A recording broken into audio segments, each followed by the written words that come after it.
Estamos meditando no texto de Isaías 55, dos versículos 6 a 13. Já foi lido aqui pelo nosso irmão Bola.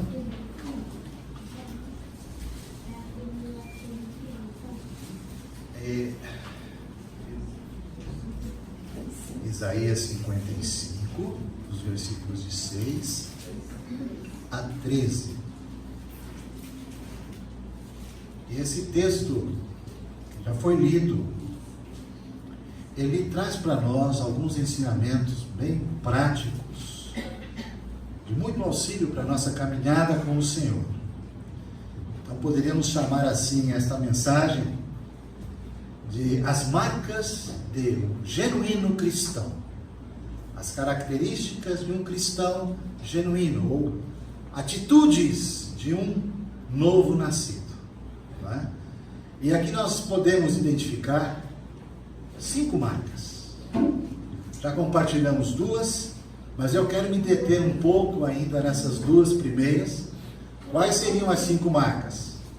Primeiro, busca. A primeira atitude de um genuíno cristão é que ele busca. Está aqui no versículo 6. A segunda atitude está no versículo 7. Ele aprende e está aprendendo a deixar. É uma segunda marca de um genuíno cristão. É o processo de conversão contínua, que vai por toda a vida. Não é? Os versículos 7, 8 e 9. No versículo 10, nós temos a terceira marca, que é de estar se renovando. Então, renova. Busca, deixa, renova. Ok? No versículo 10 e também o versículo 11. No versículo 12, um genuíno cristão está desfrutando, de tempo em tempo, desfrutando da vida gloriosa que ele tem no Senhor. Então, desfruta. Né? Aprenda a desfrutar o versículo 12. E o versículo 13 fala de crescimento. Crescimento. Crescerá o cipreste. Em lugar da sarça, crescerá a murta. Então, por 2 vezes aqui aparece o verbo crescer. Né? É a ênfase do versículo 13. Portanto, as 5 marcas, vamos falar: busca, deixa, renova, desfruta e cresce. Bem? A primeira marca, que é buscar, na verdade, ela é tão importante que eu diria, e volto a dizer aqui, que todas as demais características ou atitudes de um cristão dependem desta primeira. Depende da primeira porque busca é estar em relacionamento com Ele, é estar andando com Ele. E então nós gastamos bastante tempo sobre essa questão de buscar e frisamos a importância de entendermos que esse anseio que nós temos pelo Senhor é uma característica do genuíno cristão. Porque um ímpio, aquele que não nasceu de novo, ele não tem isso no seu coração. Desejo por Deus, buscar o Senhor, esses toques de Deus na vida de um ímpio, de alguém que não nasceu de novo, isso não ocorre. Então, esse anseio que está nos nossos corações, e é verdade que muitas vezes, em tempos de deserto, passamos um tempo sem anelar por Ele, isso é verdade. Porque nós somos, a nossa natureza tem muita resistência por causa do pecado que ainda habita em nós. Não é? Mas de tempos em tempos esse sentimento volta. E nós entendemos aqui que quando nós estamos desejando buscá-lo, estamos entendendo que é Ele que está à nossa procura. Se nós estamos de alguma maneira desejando-o, é porque Ele está nos tocando. E isso é graça, isso também nos deixa numa atitude de total reverência, de humilhação, de nos curvarmos e dizendo: Senhor, como o Senhor é bom comigo. Ainda que muitas vezes eu esteja me esquecendo do Senhor, de tempos em tempos o Senhor vem e me toca, e eu começo de novo a desejar o Senhor. Buscar-me-eis e me achareis quando me buscardes de todo o coração. Jeremias 29, versículo 13. Mas eu gosto muito do que vem a seguir, a primeira parte do versículo 14. Serei achado de vós. Serei achado. Não é difícil encontrá-lo. É como, imaginem vocês, um pai que brinca com o seu filhinho de esconde-esconde. Essa brincadeirinha. E um pai que está brincando com o seu filho de esconde-esconde, ele não vai buscar um lugar muito difícil, a tal ponto de que seu filho não o encontre. Não tem graça essa brincadeira, não é? Então ele não vai torturar o seu filho por muito tempo, escondido num lugar tão difícil que ele não possa encontrá-lo.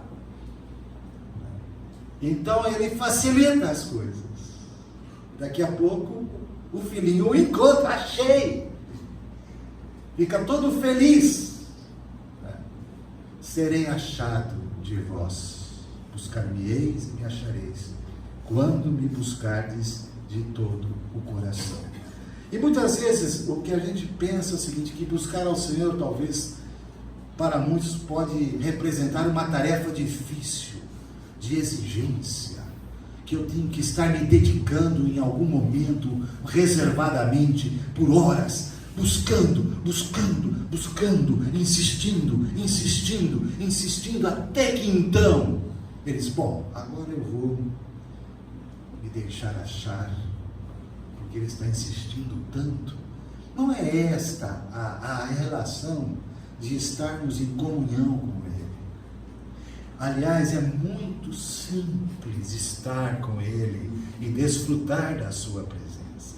Não precisamos de aparatos sofisticados, recomendações muito trabalhosas para estarmos em comunhão, em contato com ele. Então, aqui no texto de Isaías 55, versículo 6, eu queria destacar algo muito importante nessa questão da comunhão com ele, porque é algo tão simples e tão precioso. Diz aqui, buscai o Senhor enquanto se pode achar, ele se deixa achar. Invocai. Cantamos aqui agora essa melodia que diz, Jesus, amamos o teu nome, invoca. E eu quero gastar um tempo aqui sobre invocar, a importância na busca, o elemento de invocar o nome do Senhor. O que isso representa? Que significado tem? Será que isso tem relevância? Tem importância? Nós vamos ver que sim, que tem. É a forma mais simples de oração. É a forma mais profunda de alguém que está numa condição tal, de tamanha fraqueza, que a única coisa que ele consegue pronunciar é Senhor Jesus, meu Senhor Jesus. Vocês sabem quando foi que começou-se a invocar o nome do Senhor? A partir de quando se começou a invocar o nome do Senhor? A palavra de Deus fala que na terceira geração, lá em Gênesis, é a geração de Adão, depois Caim, que matou o seu irmão Abel. Caim teve uma linhagem terrível, que é a linhagem da morte. A descendência de Caim nas Escrituras é a linhagem da morte. Vocês se lembrarem de um homem dessa linhagem de Caim chamado Lameque, que tinha duas esposas, Ada e Zilá. E ele disse assim às suas esposas, no capítulo 4 de Gênesis, ele disse assim, olha mulheres, um homem me feriu, eu o matei. Um rapaz me pisou, eu matei. Vejam a violência e a linhagem de Caim. Disse assim, tomará a vingança de Lameque, de Caim 7 vezes. Tomará a vingança de Lameque 70 vezes 7. Vingança, violência. Mas na terceira geração, Adão voltou a coabitar com Eva e nasceu um filho chamado Sete. Sete é a linhagem da vida. É na verdade o que deveria seguir Abel, Sete. Então, a linhagem da vida. E de Sete nasceu o seu filho chamado Enos. 4:26. Enos. E a palavra fala, daí se começou a invocar o nome do Senhor. A partir de Enos. O que é que significa a palavra enos?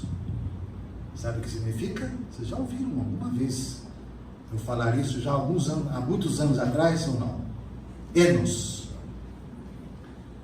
Eu sou frágil. Eu sou fraco. Eu sequer sei orar, Senhor, como convém. Senhor, eu não tenho forças. Como aquela criancinha tão indefesa, aquele bebê tão indefeso, totalmente dependente. Eu preciso de Ti. Então, é daí que se começa nessa condição. Dizer, Senhor Jesus, vem a mim. E invocar o nome do Senhor, irmãos, é muito mais do que mera oração, porque a oração pode ser silenciosa, mas o invocar o nome do Senhor nunca é silencioso, é audível, porque a palavra invocar no hebraico significa bradar, gritar em alta voz, chamar. Isso é invocar. Há um texto lá de Jeremias, em Lamentações, Jeremias, capítulo 3, versículo 55, 56, que diz assim: da mais profunda cova, olha, cova é coisa profunda, da mais profunda cova, Senhor, invoquei o Teu nome. Ou seja, da mais profunda condição de morte, talvez, meu irmão e minha irmã, sua condição seja de morte. Talvez você seja tão apagado, a sua vida, morte espiritual. Mas você é do Senhor, você pertence a Ele. E nessa condição em que nós muitas vezes podemos nos encontrar, quantas vezes eu me encontrei assim, irmãos? Sair daí, que gloriosa maneira de voltar para o Senhor, quando a gente só diz, Senhor Jesus, Senhor Jesus, olha o meu estado, Senhor Jesus, da mais profunda cova, invoquei o Teu nome, ouviste a minha voz, não escondas o ouvido aos meus lamentos, ao meu clamor. E, irmãos, no Novo Testamento, quando a igreja começou, no nascedouro da igreja, sabe como os irmãos eram conhecidos? Como eles eram chamados? Há algumas referências na palavra de Deus, o registro histórico dos primeiros passos da igreja cristã estão em Atos, né? Atos dos Apóstolos. No dia de Pentecostes, Pedro, no capítulo 2, depois do derramamento do Espírito, no dia de Pentecostes, aquela pregação poderosa de Pedro, e ele usa o texto de Joel, dizendo, e acontecerá que nos últimos dias derramarei do meu Espírito sobre toda a carne. Então Pedro está dizendo, isso que aconteceu aqui no nosso meio, é o que está se cumprindo lá do profeta Joel. E ele diz assim, e acontecerá que todo aquele que invocar o nome do Senhor será salvo. Ninguém é salvo, senão por meio do Senhor Jesus Cristo. E todo cristão, todo aquele que nasce de novo, ele vai pronunciar Senhor Jesus. Ele vai reconhecer e ele vai pronunciar essas palavras, Senhor Jesus. Senhor meu e Deus meu, Senhor Jesus. Todo aquele que invocar o nome do Senhor será salvo.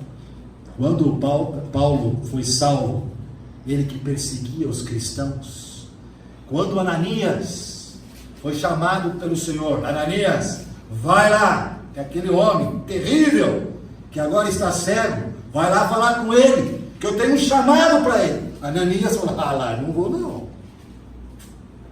Aquele homem é terrível, ele já matou muitos dos nossos irmãos, e já aprisionou a muitos dos nossos irmãos. Como vou eu lá? Ananias responde ao Senhor assim, quantos males tem feito aos teus santos em Jerusalém? E para que trouxe autorização dos principais sacerdotes? Preste atenção. Para prender a todos os que invocam o teu nome. Paulo estava perseguindo aqueles que invocavam o nome do Senhor, os invocadores. Eles assim eram conhecidos. Então esse texto é muito precioso, e ainda nesse capítulo 9 de Atos, esse é o versículo 14, o versículo 21, agora Paulo convertido, e Paulo pregando, corajosamente, audaciosamente. Ora, todos os que o ouviam estavam atônitos. Mas não é esse camarada que matava? Aí diziam assim: não é este o que exterminava em Jerusalém os que invocavam o nome de Jesus?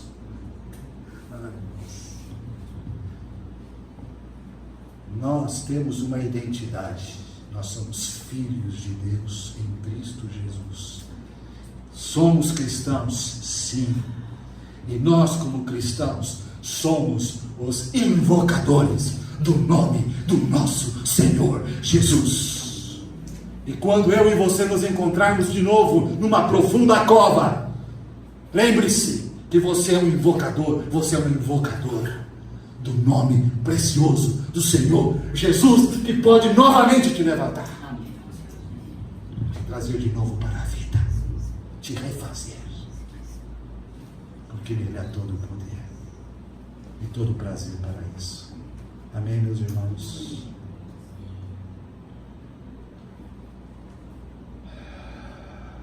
O apóstolo Paulo, contando em sua defesa, depois da terceira viagem missionária, estava em Jerusalém preso. Ele apresenta a sua defesa, pediu autorização, e ele começou a falar aos judeus da sua experiência de conversão, de como aconteceu com ele, todo esse processo de agora ele ter se tornado um cristão, daquele zeloso fariseu, daquele líder perseguidor dos cristãos, agora se tornaram um cristão, e mais do que isso, o principal líder da vida da igreja no seu nascedor. E ele conta diante de todos, e diz assim: olha, e chegou o momento que Ananias disse para mim: ora, por que te demoras? Levanta-te, recebe o batismo. Ele foi batizado ali, e lava os teus pecados, invocando o nome dele.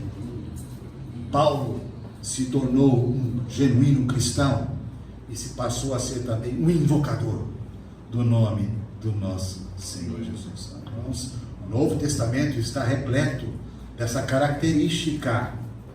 Romanos 10, os versículos 11, 12 e 13 diz assim: porquanto a Escritura diz: todo aquele que nele crê não será confundido, pois não há distinção entre judeu e grego, uma vez que o mesmo é o Senhor de todos, rico para com todos os que o invocam. Sabe o que o Senhor é para com aqueles que o invocam? O Senhor é rico, meu irmão. Minha irmã, o Senhor é rico. Mas Ele é rico para quem? Para com todos os que o invocam. Para com todos os que o invocam, Ele é rico. Ele se deixa achar. E Ele vem nos renovar. Porque todo que invocar o nome do Senhor, novamente Paulo fala aqui, será salvo. E Paulo fazendo a saudação à igreja de Corinto. Ô, igreja complicada. Bem parecido conosco aqui. Aqui estamos todos iguais. Somos realmente da mesma natureza. Somos complicados, profundamente afetados. Quando olhamos a igreja de Corinto, nós não olhamos para ela e dizemos: nossa, como pode ser? Não. Eu disse: Senhor, eu me vejo tanto aqui em tantas situações. Quando Paulo faz a saudação a essa igreja, ele diz assim: a igreja de Deus que está em Corinto, aos santificados em Cristo Jesus. Em Cristo Jesus. Graças a Deus por Cristo Jesus. Aí diz assim: chamados santos, com todos, prestem atenção, com todos os que em todo lugar invocam o nome de Jesus, nosso Senhor. Senhor deles e nós. Então, uma saudação a uma igreja, mas dizendo, todas as igrejas, aleluia, está repleta dos invocadores do nome do Senhor. Então, buscar o Senhor é simples. E a maneira mais profunda é Ele mesmo, o seu nome. O nome é a pessoa. Quando você chama pelo nome, você está chamando uma pessoa. Uma pessoa que já habita em nós, pelo Espírito. Então, é tão simples, porque às vezes nós não temos o que mais fazer. Estamos sem esperança. Muitas vezes a gente se acha assim, sem esperança. Não temas. Diga, Senhor Jesus, Senhor Jesus, Senhor Jesus. Você pode fazer isso andando na rua, em qualquer lugar, Senhor Jesus, em qualquer lugar. Esse é o orar sem cessar. E essa é a mais profunda oração, porque o nome do Senhor, você o invoca, você tem a consciência dele, da sua presença. Amém, meus irmãos? Como é importante invocar o nome do Senhor. Temos aqui alguns jovens. Timóteo era jovem, já serviu o Senhor, amava muito o Senhor, e Paulo cuidava muito dele. Paulo estava preso já e ele tinha preocupação com Timóteo, dava muitos conselhos a Timóteo. São as cartas da prisão, e ele dedica 2 cartas a esse jovem. E numa da segunda carta ele diz assim, Timóteo, capítulo 2, versículo 22, foge, outro sim, das paixões da mocidade. Segue a justiça, a fé, o amor e a paz, com os que, de coração puro, invocam o Senhor. Timóteo também estava aprendendo a ser um invocador do nome do Senhor, ensinado por seu mestre, o apóstolo Paulo, que igualmente era um invocador. Amém, meus irmãos? Então, esse ponto de buscar, no sentido de invocar o nome do Senhor, traga isso para a sua vida, no seu cotidiano. Invoque mais o nome do Senhor. Amém? Que isso vai trazer muita vida para o seu coração. O segundo aspecto, que já falamos, é sobre o deixar. E o deixar aqui tem a palavra converter-se. Converta-se ao Senhor. Porque deixar é o aspecto da luta e do conflito. A segunda marca de um genuíno cristão é o conflito. Como eu sei que eu sou um cristão? Você tem luta? As coisas às vezes te perturbam, você não está satisfeito. Você tem a consciência que você está às vezes desagradando o Senhor. Você é um genuíno cristão, uma genuína cristã, porque você tem um conflito. O nosso conflito está no deixar. Esse é o nosso conflito. E aqui a palavra de Deus fala de caminho e pensamento. Deixe o perverso o seu caminho, deixe o iníquo o seu pensamento. E o caminho do perverso é mau. E o pensamento do iníquo é mau. Então Deus diz assim, mas os meus pensamentos são muito elevados. E os meus caminhos são muito elevados. Ele está dizendo o seguinte, há uma distância de pureza de pensamento e de caminho entre mim e vocês. É por isso que Isaías, quando viu a santidade de Deus, lá em Isaías 6, ele viu a santidade de Deus, santo, santo, santo. Aí ele diz assim, ai de mim, uma distância. Então esses altos pensamentos não é de transcendência, é de pureza. Percebe? É de pureza. Então o conflito da luta da carne contra o espírito, que diz lá em Gálatas 5, essa luta, porque a carne milita contra o espírito milita contra a carne, é um conflito. É a luta. E nós falamos o seguinte, que essa luta primeiro está na nossa mente. É por isso que os pensamentos são algo vital para nós estarmos lidando na nossa vida, no nosso caminhar com o Senhor. Os nossos pensamentos. É o pensamento que define o comportamento, irmãos. É a maneira de pensar que, então, mostra o caminhar, o tipo de caminho. Okay? é da maneira como pensamos, é então como agimos. Então todo o nosso comportamento é subordinado ao processo de pensamentos, de fantasias, do imaginário, dos nossos projetos, todos os nossos pensamentos. É por isso então que nós precisamos de estar sempre o quê? Se convertendo. Conversão não é um momento único. Aqui está dizendo, converta-se ao Senhor, que se compadecerá, e volte-se para o nosso Deus, porque é rico em perdoar. Nós estamos num processo de conversão que vai a vida toda, porque toda a vida nós estamos pecando, e toda a vida nós estamos voltando de novo para Ele, se arrependendo, lidando com os pensamentos de novo. Mas um genuíno cristão começa a desejar ter os pensamentos mais elevados. Lá em Filipenses 4:8, lembra da folhinha do meu neto? Hoje eu trouxe a Bíblia boa. Hoje não tem página rasgada. Justo aí me faltou aquele texto, Filipenses 4:8. Finalmente, irmãos, tudo que é verdadeiro, tudo que é respeitável, tudo que é justo, tudo que é amável, tudo que é de boa fama, se alguma virtude há, se algum louvor existe, seja isso que ocupe o vosso pensamento. Pensamento. 2 Coríntios capítulo 10, versículo 5 diz assim: levando cativo todo o pensamento a Cristo. Percebe a luta que existe no nosso pensamento? Levar cativo é o seguinte: segura esses pensamentos que vão para cá, que vão para lá, prende, cative, aprisione.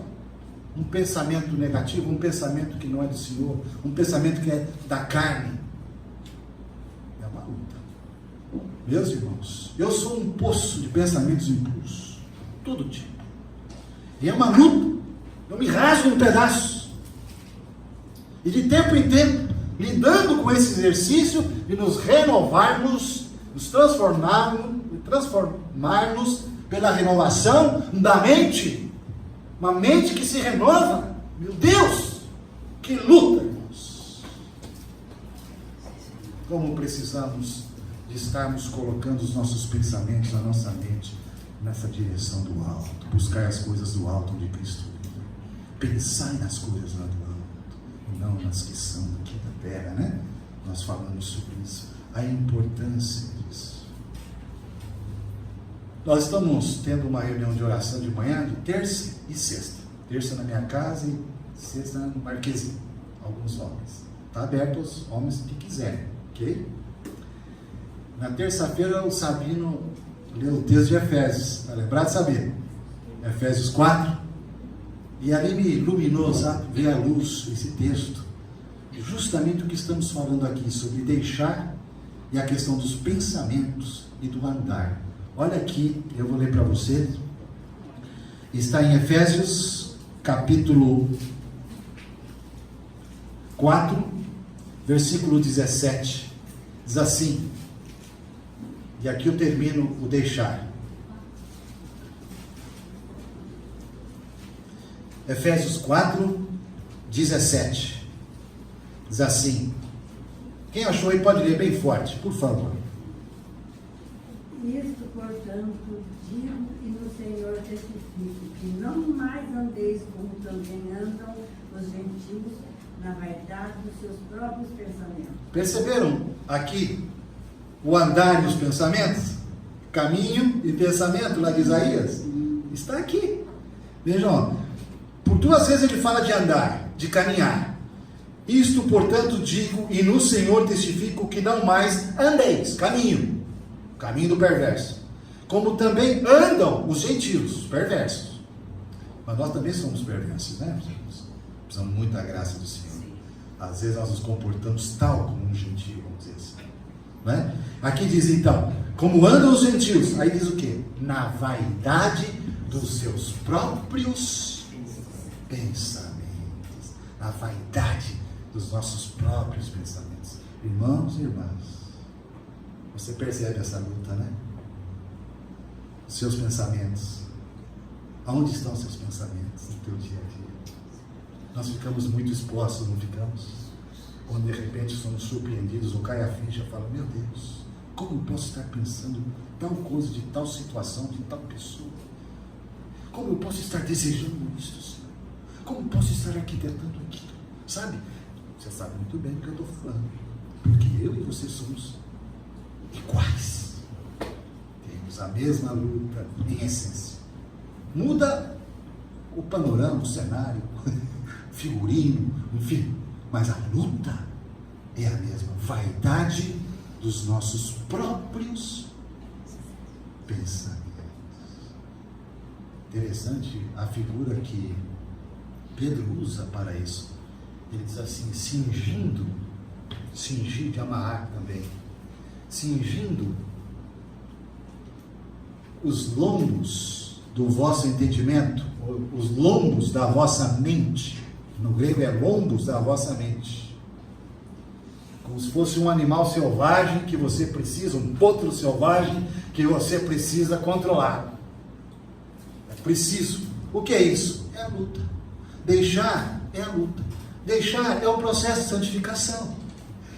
Deixar é esse processo de estar se separando para Ele, cheio de conflitos, mas também de muitas alegrias, muito prazer, muita proximidade com Ele. E o deixar vai depender do buscar, com certeza. Ninguém deixa genuinamente, ninguém se separa ou se consagra para o Senhor genuinamente, se não estiver tendo um relacionamento de vida com Ele.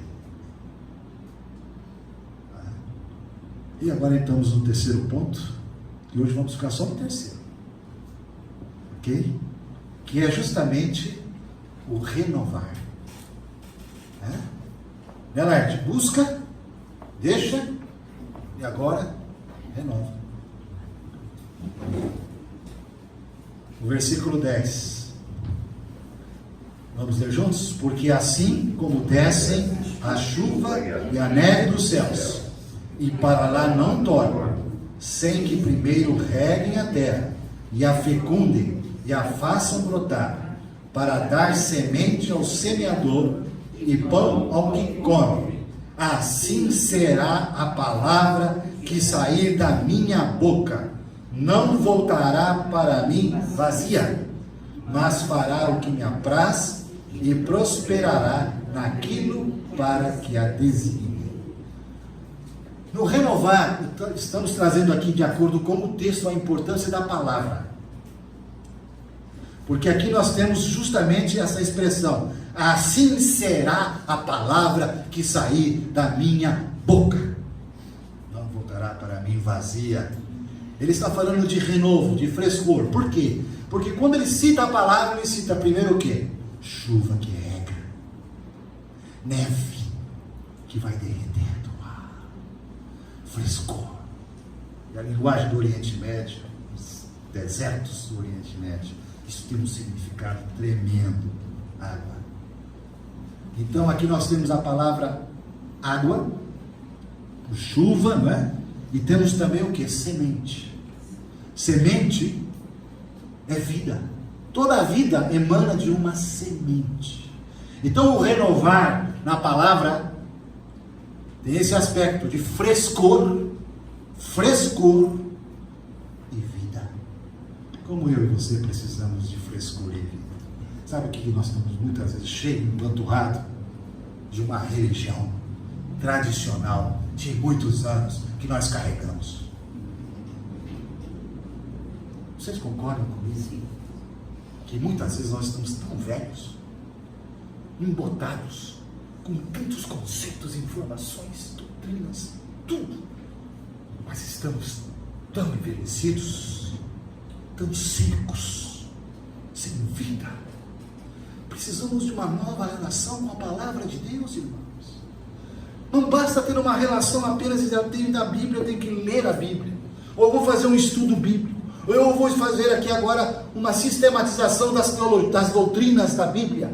Enfim, eu preciso fazer isso, aquilo, mas uma relação em que ela fica apenas nisso, não passa da nossa mente.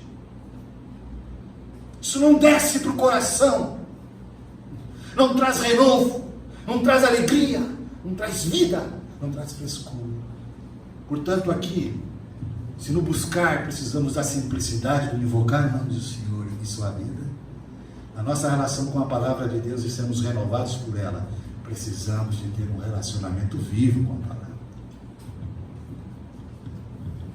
O Cântico de Moisés, lá em Deuteronômio, capítulo 32, versículos 2 e 3, nós vamos cantar aqui. Quem tem a revista atualizada?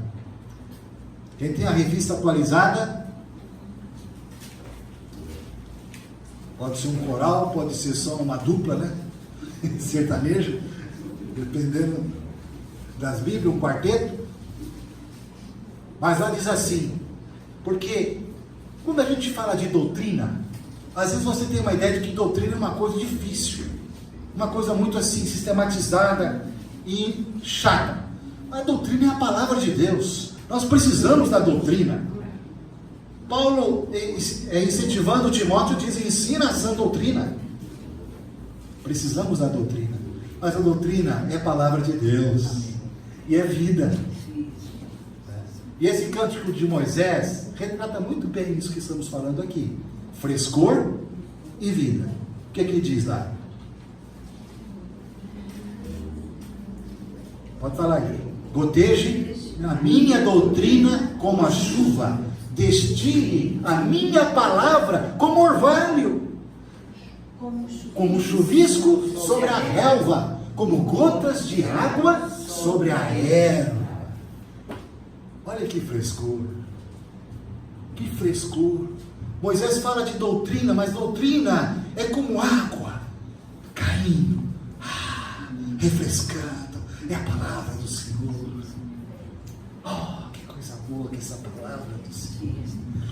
A justificação, uma grande doutrina. Fomos justificados uma vez para sempre. Temos que desfrutar mais da nossa justificação em Cristo. Romanos 3, 4 e 5. Depois vem a santificação, outra doutrina. Senhor, agora que bom, o Senhor está trabalhando na minha vida, o Senhor está me conformando à imagem do seu Filho, eu estou num processo contínuo do Senhor estar trabalhando no meu coração através do Espírito Santo. Doutrina, santificação, a doutrina do porvir, das últimas coisas, o Senhor prometeu que vai voltar. Enfim, doutrinas que quando nós estamos nos relacionando de uma maneira viva, coração simples, então nós desfrutamos desse frescor. Meus irmãos, o próprio Senhor Jesus disse assim aos religiosos, esse é o problema. Jesus disse assim para eles em João 5, 39 e 40: examinai as Escrituras, palavra, porque julgais ter nelas a vida eterna, e são elas mesmas que testificam de mim. Contudo, não quereis vir a mim para terdes vida. Vocês examinam a Escritura, mas para vocês a Escritura é algo fora de mim, é algo à parte de mim, é algo que não tem a ver comigo. Mas eu sou a realidade da Escritura, eu sou o Verbo que se fez carne, e sou a palavra viva, caminhando pela terra, o Verbo de Deus. Vocês não querem vir a mim para ter vida? Irmãos, a nossa relação com a palavra tem que ser diferente. Tem que ser uma relação de vida com a palavra. Quando você pega a palavra, oh Senhor, que maravilha! Como sou fortalecido, como sou renovado.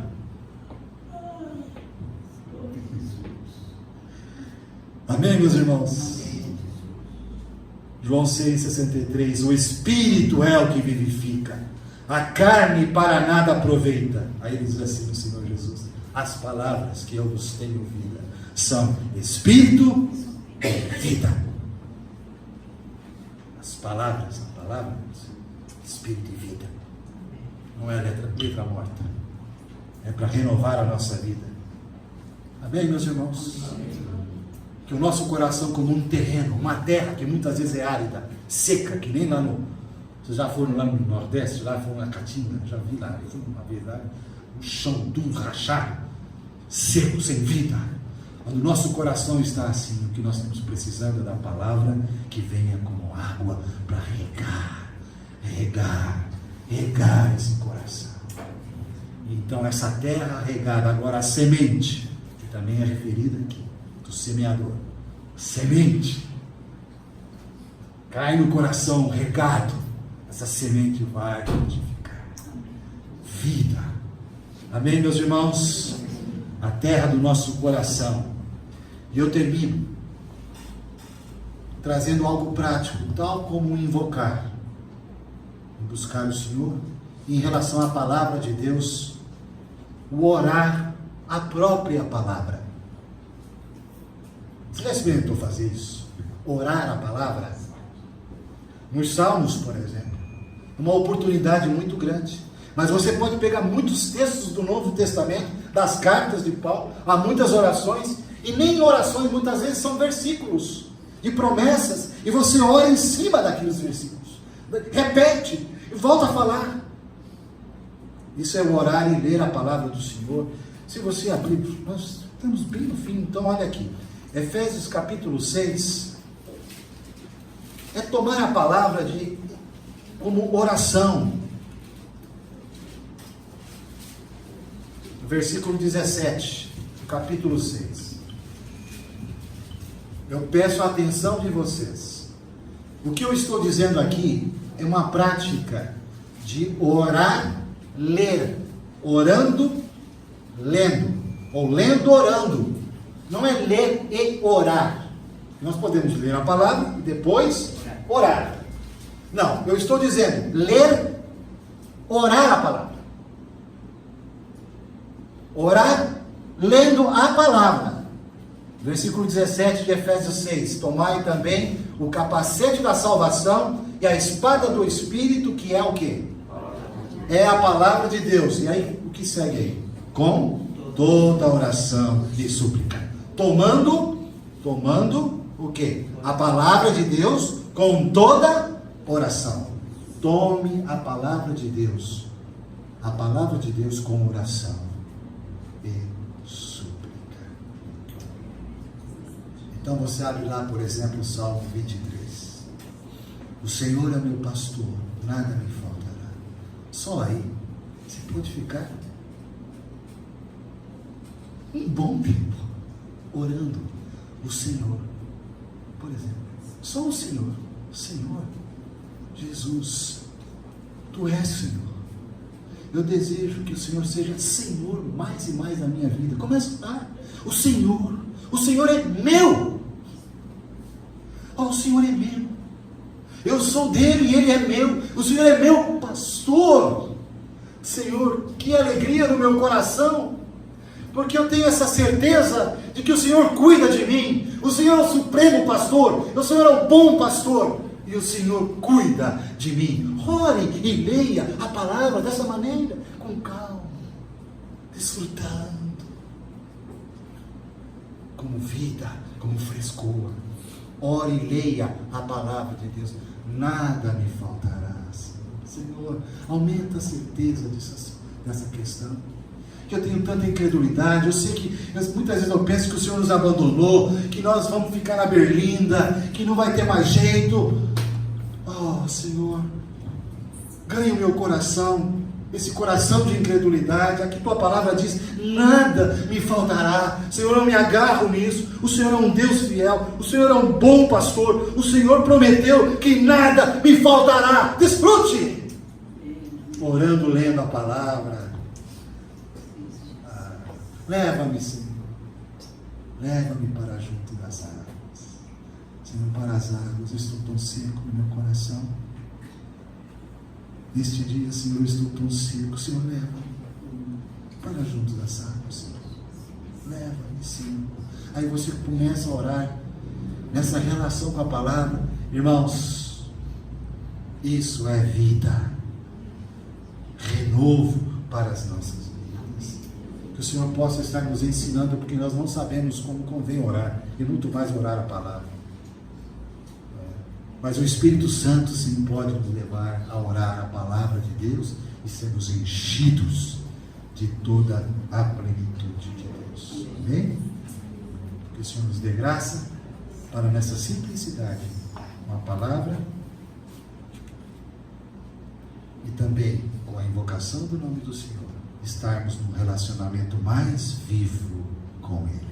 Amém. Vamos orar. Bendito Pai, te agradecemos pela tua palavra tão rica, Senhor, que nos encoraja tanto. É confortante saber que ainda, apesar de nós, da dureza do nosso coração, o Senhor tem nos chamado para o Senhor mesmo. Podemos te buscar e o Senhor se deixa achar. Podemos simplesmente invocar o teu nome, Senhor Jesus, e ter a certeza da tua presença, da tua ação na nossa vida, Senhor. Com isso somos encorajados a termos uma vida separada para o Senhor. Queremos aprender a deixar, Senhor, a ter esse processo de conversão que é arrependimento, confissão, voltando-se para o Senhor, na certeza de que o Senhor é rico em perdoar. Isso nos encoraja tanto, porque o Senhor não se cansa de perdoar. Por isso, Senhor, nessa noite, se há alguém aqui que esteja com o seu coração em total desânimo, total afastamento do Senhor, que seja noite de retorno, que seja noite de recomeço, que seja uma noite de novo frescor, de uma alegria agora que volta, de um fortalecimento no Espírito. Oh, Senhor, renova-nos pela tua palavra, que a nossa relação contigo seja uma relação acima de tudo, de coração, sinceridade, desejo do Senhor mesmo nas nossas vidas. Assim oramos agradecidos em nome de Jesus. Amém.